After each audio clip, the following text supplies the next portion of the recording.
main things we need to do to get the most out of the renewable resources we have. And there's a guy named Angus Duncan who works for something called the Bonneville Environmental Foundation in Portland. He's been a big energy expert for 30 years. And he said something that people don't talk about is we're going to need to build new transmission lines from Wyoming across the Rockies to the West Coast and from the Plain States to the East Coast in order to take full advantage of our wind energy potential. And that, again, is going to have to be a federal investment. And it's not going to cost the like anything like what the war in Iraq costs, but we're going to need to do it. We're going to need to do it.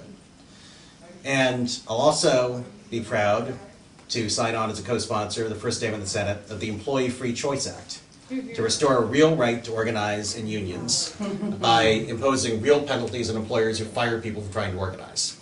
Because right now, that's technically illegal, but you pay hardly any penalty if you break the law. And corporate America figured that out in the early 1970s, and they realized that people start to organize, you just fire them. And I think it's incredibly important to restore a real right to organize, because I don't think it's a coincidence that the time in America when we had shared prosperity, when if the economy was up, everybody's incomes went up, was in the 40s and 50s and 60s, when we had strong unions representing more than 30% of the labor force. And so it's absolutely critical to restore the right to organize. And they passed the Employee Free Choice Act in the House this last year, and it got stalled in the Senate because of a filibuster, which Gordon Smith supported. And I'm hoping that there will be 60 Democrats when I get there, and we won't have to break a filibuster. But if there aren't, now the Republicans were talked about using the nuclear option to get around the filibuster and confirm some of their judges. I think we need to start thinking about a nuclear option to pass some important legislation like EFCA. Like maybe decide to shut down all other Senate business until the damn thing passes. So that's one step that we need to take to have a fairer economy. We also need to have a fairer tax system, both because we need that on its merits and because we need to raise some revenue to make these investments in renewable energy and to keep the federal government from going bankrupt and to make some investments in higher education.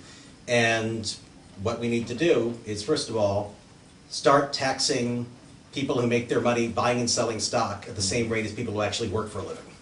Because I agree with Warren Buffett that it's absurd that he pays a lower tax rate than his secretary. Right. Because she pays Social Security and Medicare tax on her earnings and income tax on top of that, and he doesn't pay any Social Security or Medicare tax on stock sales, and his income tax is capped at 15%. And we need to put an end to that unfair treatment. And we should start, of course, by ending the special tax treatment of hedge fund and private equity fund managers. But right now, they pay the capital gains rate, even though they're not putting their own money at risk. They're just managing other people's money and getting big bonuses. And for some reason, they're paying this 15% rate. And again, I'm disappointed in some Democrats, because the House passed a bill to fix the alternative minimum tax for the next year and to pay for the fix partly by fair taxation of hedge fund managers. And that's now stalled in the Senate, because most of the Republicans, of course, are against it, but a few key Democrats who've gotten too used to raising huge amounts of money from hedge fund managers are against it too. And we need people in the Senate who will cry shame. I mean, Paul Wellstone's not there to say, how can we as Democrats possibly let this happen?